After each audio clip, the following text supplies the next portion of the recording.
Welcome back to Dad's Deals and Dumbbells, where we talk dad life, entrepreneurship, and lifting heavy things emotionally and physically. We're two dads, one lawyer, one chiropractor, and today we're talking about something we know a lot of dads are definitely thinking about. Side hustles, that second stream of income, the dream business, thing that maybe one day replaces the 9-to-5 hustle. Or at least the thing that makes you feel like you're still not, like you still got it, while your elbows deep in diapers and deadlines. I think everyone needs a side hustle, personally. It's definitely a more efficient use of your time than watching Netflix all day. Oh, yeah, your free time, 100%. So before we jump into that, let's catch up a little bit here on wins and fails for the past week. You got anything? Yeah, we did a cool vacation over the weekend. It was my son's birthday. He turned 3. He's finally looks like his age. Do you do a vacation for every birthday for these kids? No, it's more like an experience at this point. Like, what do we rather do? Like, give them shit they're just gonna throw in the corner? No, I fully agree with that. Or take them on an experience, and like they love it. They love the water parks. We went to the Kalahari up in the Dells. Oh, nice. Yeah, we've been there. We've gone to the Great Wolf Lodge in Gurnee, Mm-hmm. which is only like 45 minutes away. So we were like, oh, let's take a little longer road trip. Because they had a good time. Did the water park thing. The girls got on more of the. They're finally tall enough to do some of those rides, which is really cool. And then on Sunday we took them to the Ball Bunny restaurant. Did the whole sit down breakfast family style. And do they have the lumberjack show outside still? They had the lumberjack show, but it was Sunday morning, so there wasn't an actual show. But yeah, they have that. And then their donuts were amazing. I don't know if it was seasonal, if they were just like the apple cider donuts, or just their usual like sugar covered donuts. They were amazing. But kids ate the food. They loved the food. It's really expensive. It was. They call it Badger Bucks. When I grew up in Wisconsin, they always called it Badger Bucks. You talking about the Paul Bunyan place? Or you talking about the whole weekend? All of it. Oh, yeah. Minus the resort. Resorts are always whatever. But even just to get coffee on the resort it was us and another family, some friends of ours.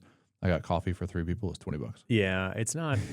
it's funny because people think Wisconsin it's going to be a reasonably priced place, and it's a resort price area. Well, that's why I was like it's not as bad as like New York, but it's not too New York's far terrible. The resort I thought was relatively inexpensive.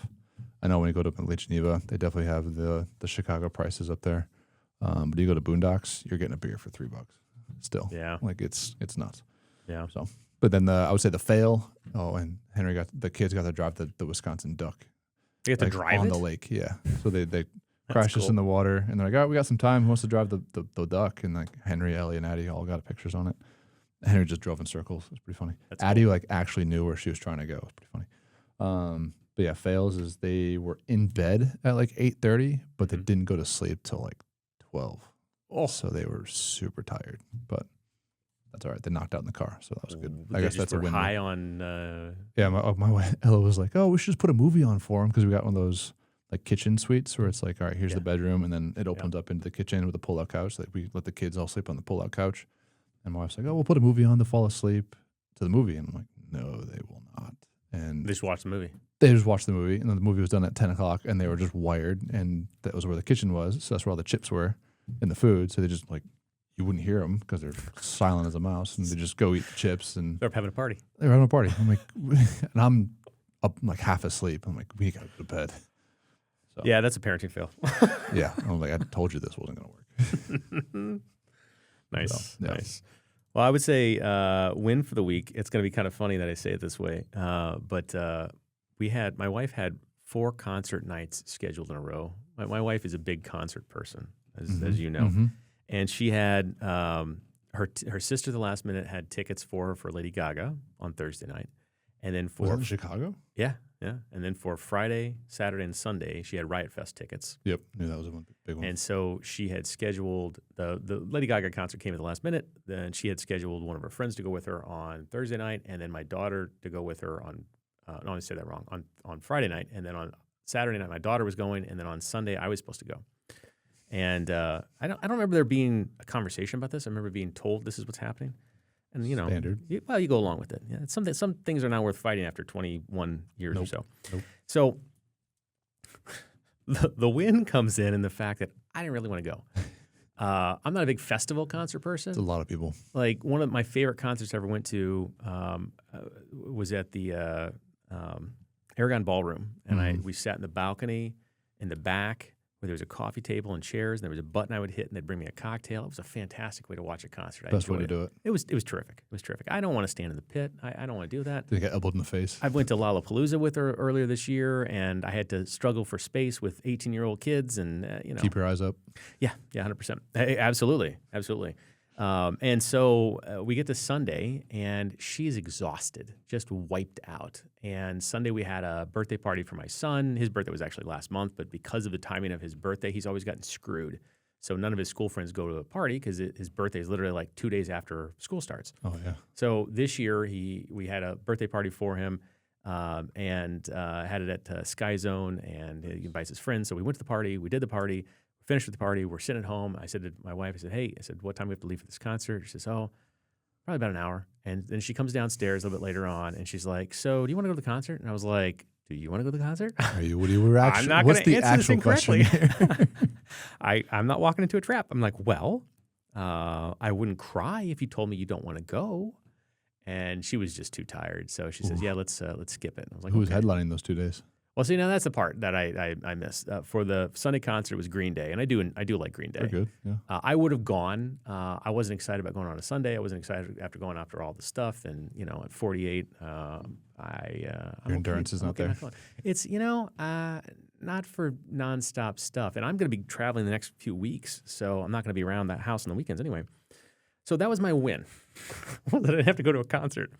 My fail was that was with the scheduling of my son's birthday party, because what we did not know was the kid literally across the street who my son invited to the party, he was also having a birthday party. Oop. Different day. He had his on Saturday, same location. Oh, no. So I had to go to Sky Zone twice. The one on 2 days in a row. On Deal? This was the one is it on Deal? Yeah, it's on Deal. Yeah. Across the street from Cooper's Hawk? Yeah. Or across the parking lot? Is Cooper's Hawk over there? Oh, yeah. I mean, is it technically an Aurora dress? This was an Aurora dress. It's by Fox Valley Mall. Then nope. Sky Zone's trampolines. Yeah. I was thinking the iFly. Oh, okay. Yeah. Never mind. So the kids had a good time. I mean, he enjoyed himself, but my idea of a good time on a Saturday and Sunday is not going back to Sky Zone. That's at least any broken bones, no, everyone, no injuries, no one complained of any to me. So all of his friends were fine. They had a good time. That is a win. But not the most fun for an adult to go to Sky Zone. And no, I took a nap in the car for a while. Don't blame you. That was a win. Yeah. All right, so let's jump into the topic of our conversation today. We're talking side hustles. And for people who are listening who may not know us, we each have our own side hustles. Mm-hmm. I've always been one who has, we have a profession, of course. I'm an attorney, you're a chiropractor, and but I always like the idea of having another interest in business, and if you can monetize it, even better. Yep. So when you and I were talking about this as a possible topic for the show, we plugged some information into ChatGPT to run some numbers and get some ideas. And one of the things that I had put in was to have it give us some horror stories on side hustles gone wrong. So we got 4 here to go over. And, of course, these are things for the listener that you do not do. These are some real bonehead moves. Yep. So learn from other people's mistakes. Absolutely. So the first one here I got was called the baking blunder. And here's how it goes. John thought he baked and sold cookies rather well. Well, there was just one major problem. When he did it, he forgot to add the sugar. His supposedly healthy cookies, I think that's what he was going for, ended up being basically glorified crackers. Forgot the sweet and low. Yeah, sometimes people want to innovate, and they think that they're going to start a business by innovating, and it'll be something people will want to buy. Everyone likes the idea of a healthy cookie, right? Yeah, until it turns into a cracker. Yeah, and then it's not a business because no one wants to buy it. Yeah, then that's a whole bunch of money lost. Mm-hmm. Although I do like whenever they're on the Facebook pages, they're like, oh, who does some baking? And one of our friends does do some awesome side hustle baking. She's a teacher. She's baked. She's found dairy-free, gluten-free, egg-free recipes. Are they good? Yes. Really? So that's the thing. You can make these healthy things, but if it, like I said, if it turns into a cracker because it's sugar-free, then it tastes like garbage. My wife did gluten-free for a couple of years, and we got a gluten-free cake for her. I had to drive 20 miles to get it. It was terrible. Then that's not good. Go to Sweet Annie's or something. It's good. They sell them at the grocery store.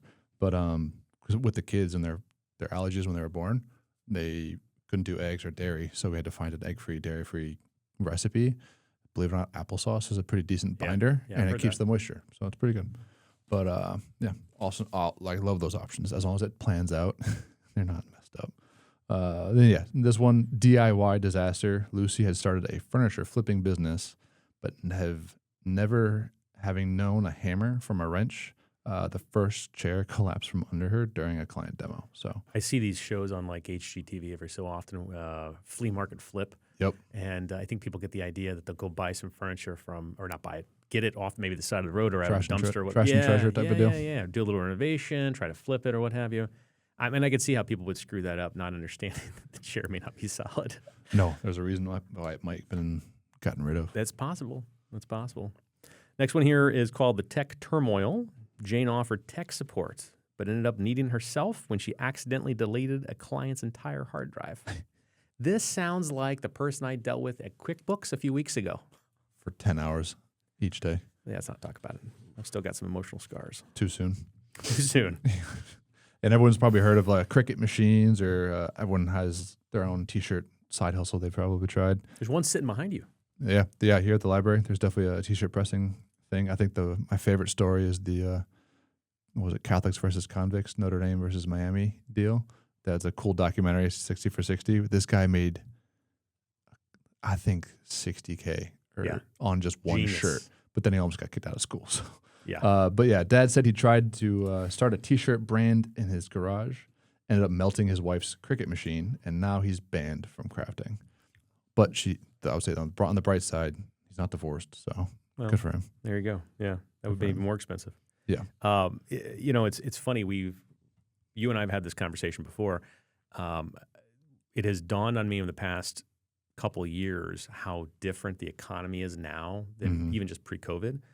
And it didn't just happen with COVID, but it just keeps evolving faster and faster. And there are people that are not choosing jobs in the service industry or other places because they're finding other ways to be employed. For sure. Right. And when my daughter turned 16, one of the things I told her she had to do as part of turning 16 is I wanted her to start a business. When I was 16, I mowed lawns. I put a little ad in the newspaper. I would go around town, give people quotes. I learned inventory management, money management, marketing, collecting, providing Overhead. Yeah, all the basics of business I learned from it. And I thought this is a great opportunity. I learned a lot from it. I still use some of those lessons today. I mean, they're very different. The numbers are definitely different. But the basics are really the same. So I got a lot out of that experience. So I want each of my kids by the time they turn 16 to start a business. I don't care what it is. Could be babysitting, could be something else. The idea I pressed upon her was that I wanted her to use the new economy and start a side hustle doing on-demand print T-shirts. She's a great artist. And I thought, you know what? She can create some T-shirts. She opens up a Shopify store, and she sets it up. And you could literally set these things up so that you have the artwork there. You have it in your store. When someone orders it, it automatically goes to be printed and gets shipped directly off to them. So that did not exist. There's an automation from, like, it automatically starts printing? Yeah.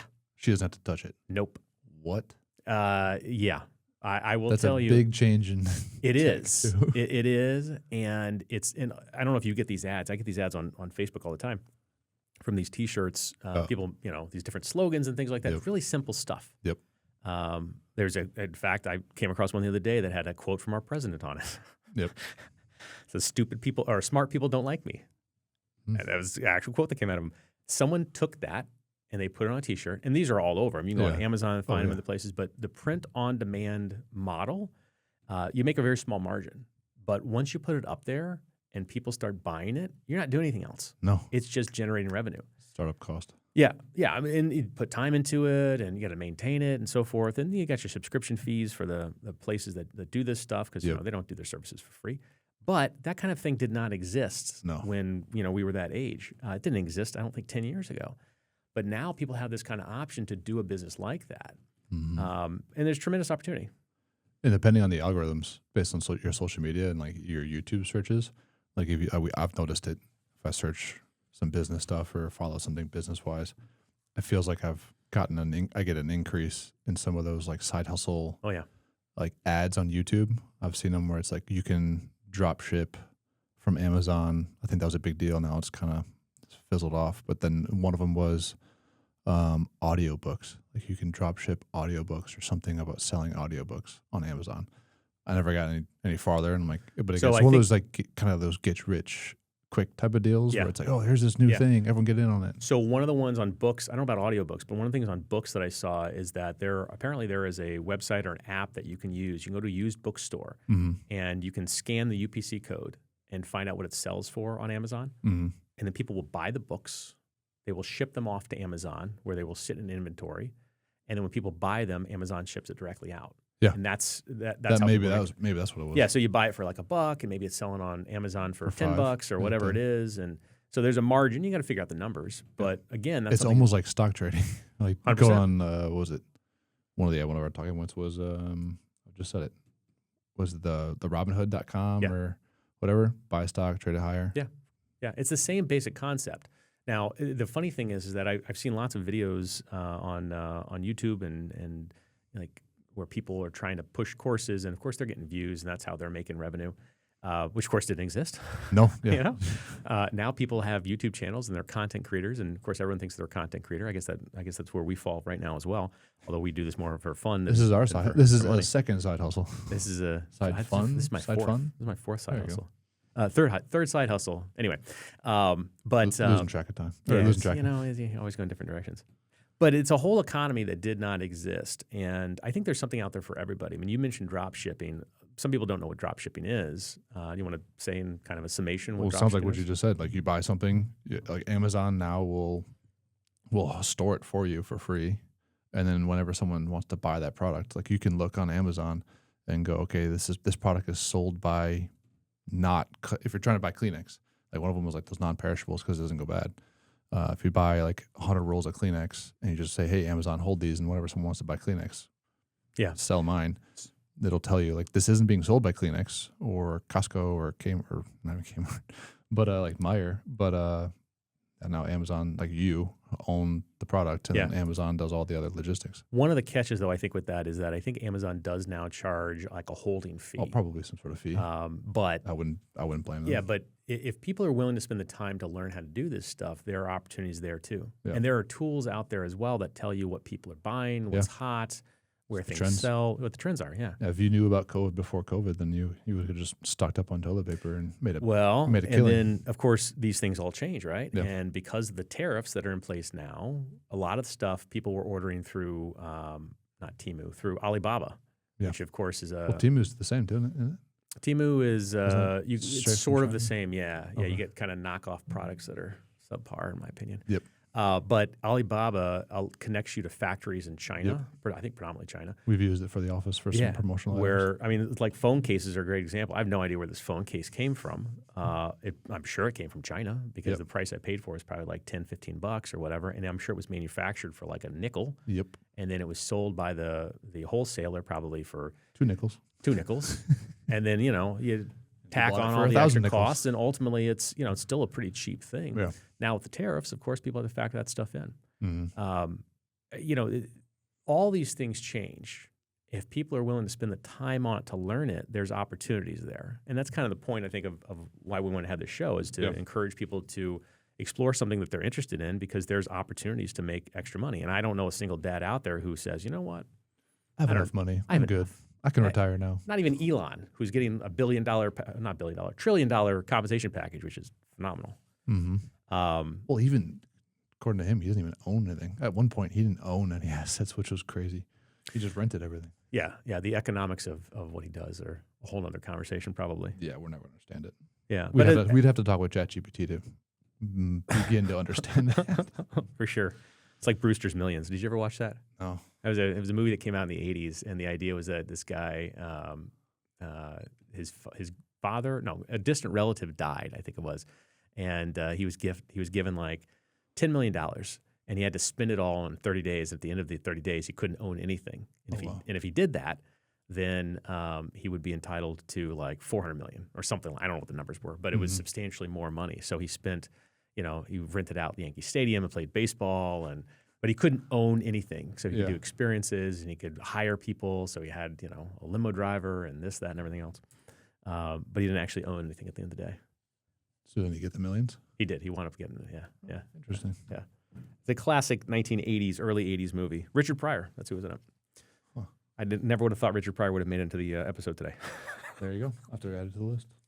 Anyway. Yeah, that definitely seems why more dads are chasing it, because it's just everyone wants an extra, can always use a little extra pennies. Yeah. Plus, if I got free time while the kids are asleep, yeah. why not? Yeah. Time management certainly can be helpful. But, you know, as people think about side hustles, you know, the funny stories that we share there that we had researched, the reality is people need to really be honest with themselves about what their skill set is or what they're going to try to learn. Because if you're going to dip your toes into it as a business, there's potential not just simply for you to lose money if you have to pay for stuff, which most things you do, but even on the service side, you got to spend time. Yep. And then there's risk. I'm a big fan of people doing side hustles, and I think that, you know, I like entrepreneurs, so I think people should take risks. Mm-hmm. But don't lie to yourself. Calculated risk. 100%. Yeah. 100%. You know, and not everybody's good with everything, that's for sure. So then how would you go about choosing said side hustle? Yeah, so, you know, I would tell people always start with what they're interested in, what you know. If there is an opportunity for what you know, I think a couple episodes ago we talked about why some businesses fail, and sometimes people start businesses where there is no market for the business. Yep. Or, you know, if there are 10 like a sugar-free cookie. Like a sugar-free cookie, right? That doesn't taste good. No. Or, you know, starting up a coffee shop where there are 5 other coffee shops in the area where there's not enough business to support those 5 coffee shops. Just because you start a coffee shop doesn't mean people are going to come to your coffee shop. Nope. There's a coffee shop that has been run by 3 separate owners here in town, and it was a nice concept. There was no need for it, and it wasn't enough to draw people in. And it didn't survive. Nope. And it was built out. It was ran for a couple years. I don't know if they ever made any money. They sold it to somebody else who thought they could run it. They made a go at it for a little while. Then they sold it to somebody else. They tried to expand, tried to do some different things, and tried to reinvent it. It just, there wasn't a need for it. When people, most of the time in this town, when they want coffee, they're going to go to Starbucks. They're going to go to Dunkin' Donuts. One of the 4 Starbucks. No, there's 3, like 7 5. or 8. Is it really? Yeah. There's 2 on Boughton that I know of now. There's a bunch. We can go through the list, but there's a bunch. But people generally, you know, where big sales are in coffee shops, if you do it on ChatGPT, where the big money is in drive-thrus. Because of convenience. Yeah. Which is why I didn't go People to that get one. on the way to work. I got one on the way here today. Yeah. You know, that's where the big money is. Now, if you want a coffee shop where people are going to go and they're going to read, then you got to find a place where people are going to want to do that. You got to have an environment that's going to draw people in. There's got to be some kind of a hook. You got to do your research. Yep. You know, especially if you're going to go with something big like that. I encourage people not to start that as a side hustle. I think that's crazy as a side hustle. That's a business, right? Yeah, that's full time. But a side hustle could be things like, you know, let's say that you're good with making furniture. Yeah. I bought a portable bar for my office a few years ago from a guy that makes furniture on the side. Yep. And I think he works full time as an electrician or something else. Is he a trades guy though? Is he already a carpenter? He already had some skills. Type of deal, yeah. And but he would do it on the side. He would do it in the evenings, on the weekends, and so forth. And he put stuff up on Facebook Marketplace. And I saw some of the stuff he had, and I contacted him and said, "Hey, can you build me a bar that has this?" Or he had one that was in stock, and he just had to modify a couple things. That was a side hustle for him, you know. And it started small, and maybe it balloons up. I mean, my wife a couple of years ago, when she was working from home, she decided she wanted a new desk. She wanted an American-made custom desk, which is not inexpensive. No.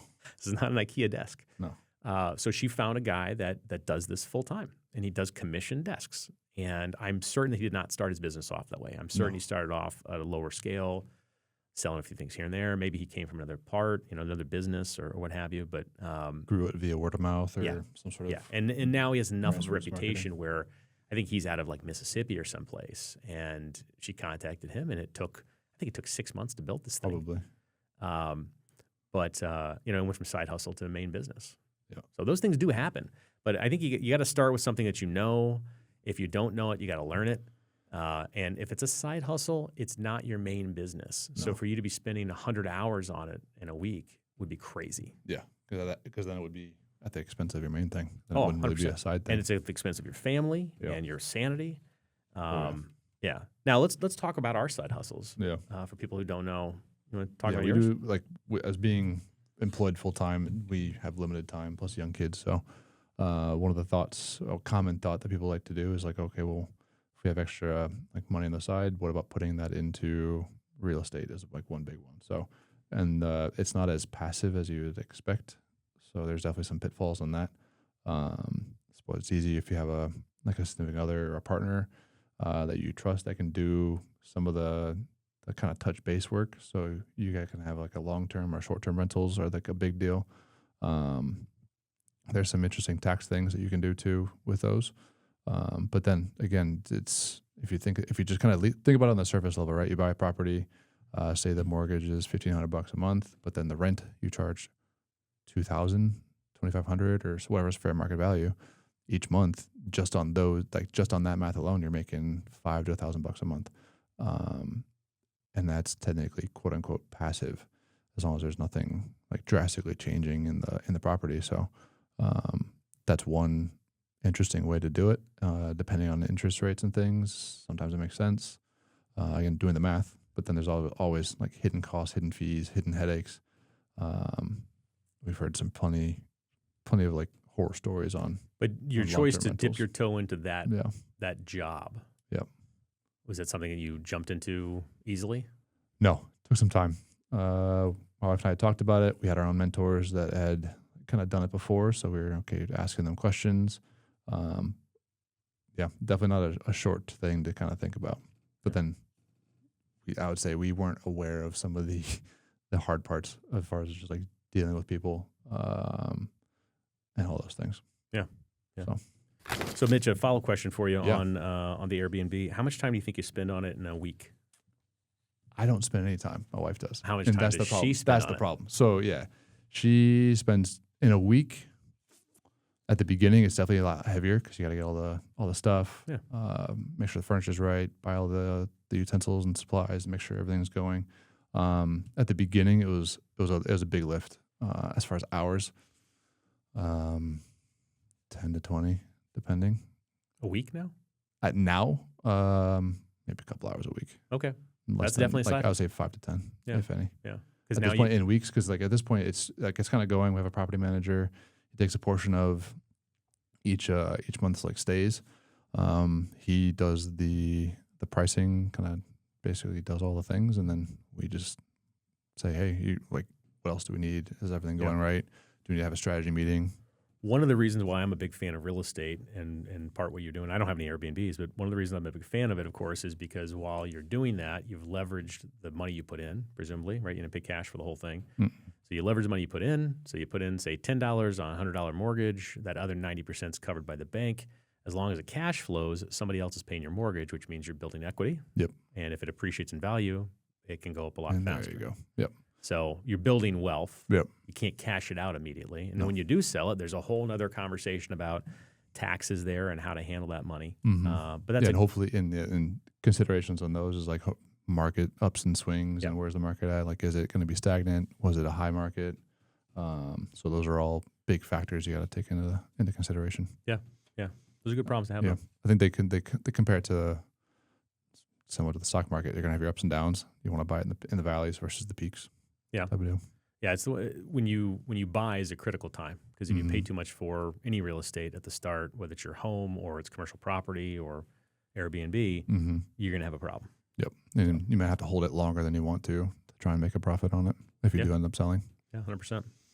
All the pitfalls. It always, again, that analogy or that math of the monthly mortgage versus the rent charged doesn't always equal out. Yeah. Before we started the show today, we were having a conversation about websites that actually advertise for businesses. I don't think all the advertisements that are on there are for side hustles. I think most of them are for mainline businesses. Yeah.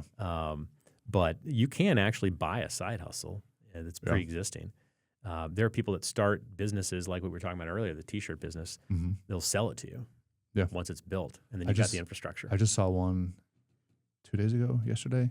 It was a Shark Tank thing. I don't remember what it was. If it was someone that was on the show. Yeah, that's what they said. I don't know if it was true or not, but they're advertising. I think it was for like odor eaters in your shoe or something like that. I don't really know what it was. Didn't spend much time on it because I'm like, they're only asking like $15K for the asking price, and I'm like, it's one of those things like you get what you buy, right? So if it's you can buy a $2 burger at McDonald's, you're gonna feel like garbage after eating it. So I'm not gonna buy that. But it was interesting. I didn't pay much, but even with like that's like an interesting proof of concept or type of deal. Yeah. But that would be they're like, oh, there's potential to grow. There's potential here. And I'm like, well, that's not a side thing. You can just kind of set up and go. That you have to put more energy in, and if that's just not going to work. The upside to starting it from scratch is that you know everything about it. Yeah, true. The downside is that you got to put all the work in. You got to put all the work in. Yeah. I'd rather purchase something that's moving, and I don't have to do much. It's just kind of self-sustaining. Yeah, when we originally started the law firm in 2007, we had nothing. Mm-hmm. There was nothing there, and we had to do everything from scratch. When my former partner and I parted in 2017, the infrastructure was there, mm-hmm. and we had a bunch of employees, and it was a very different thing. It was a lot easier to go from winding down that business to running the current business overnight. For sure. Was it because you also learned what to do, what not to do in it? Yeah, you kind of had your school of hard knocks was already taken care of and paid for. Yeah, we already had that costly educational component of learning lessons. The school of hard knocks. Yeah. But I've seen that with some tech, like the tech gurus, like they'll retire. They could retire at 30. They built some, like Mark Zuckerberg could sell Facebook at like 25 years old, make billions of dollars, and then just go, okay, I just did that. I'm going to take what I learned and go on this other one. And people just sometimes for fun, like that is their job. It feels like a side hustle to some, but like their full-time gig is building companies. It's crazy. Yeah. Well, probably the best example of that, and he's probably the most polarizing figure out there right now, is Elon Musk. Yes. PayPal to whatever. Yeah. A lot of people don't even remember that he started PayPal. I didn't even know that until I read his book. Or listened to the book. It was cool. I think his cool stories are the SpaceX stuff, but that was crazy. Yeah. So a few tips for people considering side hustles. Consider your skills and your time. You got to choose something sustainable. Think about the side hustles that you've tried or considered. Giving something a try is one thing. Realizing it's not working, that's pretty important stuff. For sure. Yeah, and fantasy and reality of passive income. Yeah. It's not always passive. No. Sometimes you're having to get in there, do some stuff. Yeah, and you got to remember there's going to be, if you're doing a side hustle, that means you're not doing something else. True. So if you're doing a side hustle, case in point, we came back, my family and I came back from European vacation this summer, and literally I'm jet lagged. I have to go meet a tenant at one of the buildings I have who was moving in. Oh, wow. I had to go. I don't have a property manager. No, I deal with those things. Right, I am that guy. So you got to deal with the time management, and you got to be prepared to do it, or you get paid to outsource it, which you can do. Just cost you money.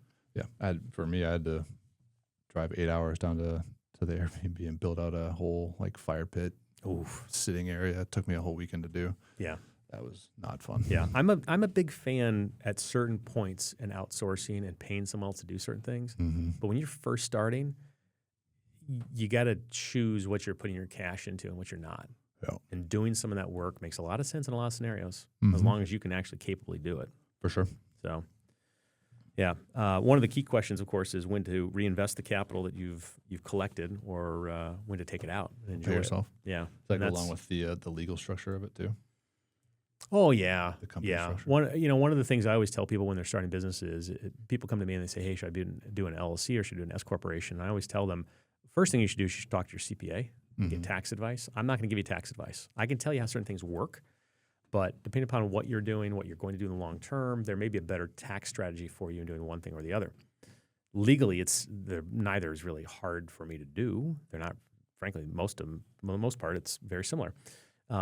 But understanding how they work and how to pull cash out is important. I would never tell somebody to start any kind of a side hustle like real estate or what have you without having either an LLC set up or an S corporation set up, have some kind of actual entity set up, because of the potential for something to go wrong, insurance not to cover it, and then to have your personal assets on the hook. Yep.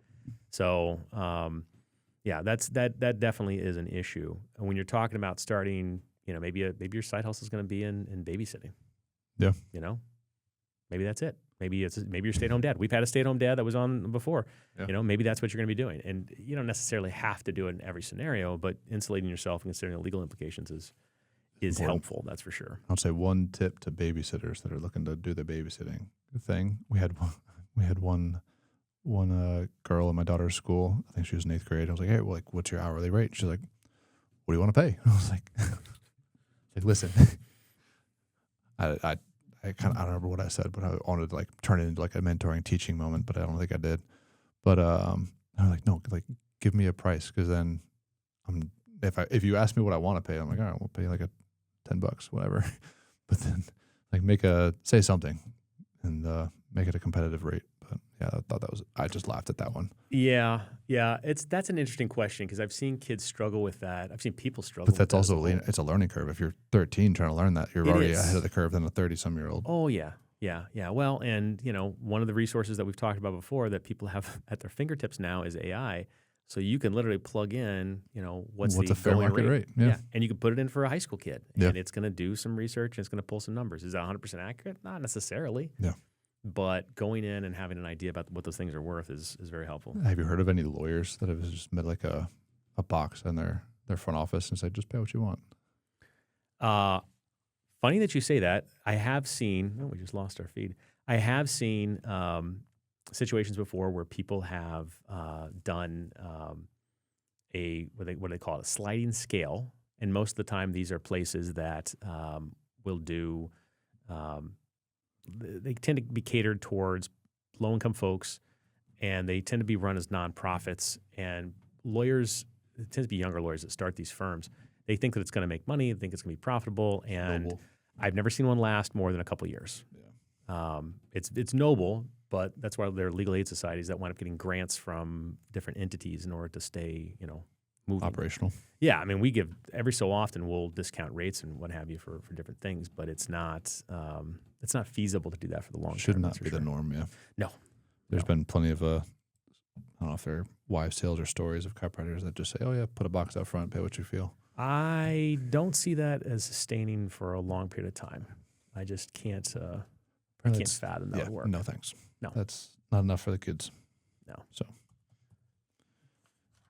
So, any other thoughts on side hustles?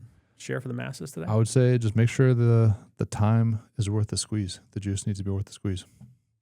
If it's just something you enjoy doing, then go for it. But if you're sinking up more money into the side hustle than it needs, then it doesn't make any sense. Yeah. Better off spending time with your kids. Yeah. I'd reinvest the time. Which you can't make up once it's gone.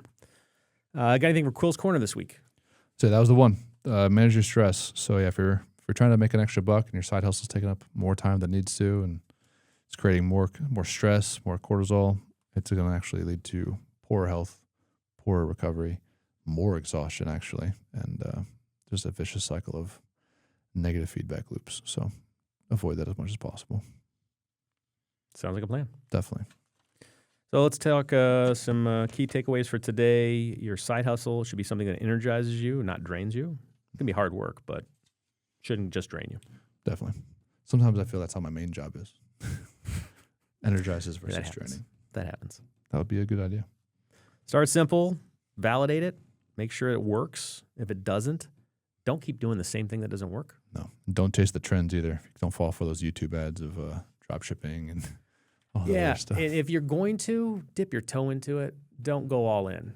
Yeah, it's like betting. Be prepared. Know what you want to lose. Be prepared to lose it. And if you get more, cool. Yeah, that is solid advice. It's like going to Vegas. Yeah, maybe you're gonna hit the jackpot, or maybe you're gonna lose it all. Yeah, just be prepared. Only bring cash. No credit cards. Yeah, absolutely. And leave your watches at home too. Yeah, and if you're married, I strongly suggest you talk to your partner, and that they be on board, because if they're not, it's gonna be really stressful for you. Yeah, need the support. That's for sure. Yeah. So that is it for this episode of Dad's Deals and Dumbbells. If you're building something on the side, keep showing up, keep working at it. If your side hustle's taken off, just make sure your family still sees you once in a while. Balance is definitely key. Subscribe, share this with a side hustling dad, leave us a review if it hits home. Yeah, lift something heavy, launch the thing, and maybe don't just use the circuit without permission from your wife.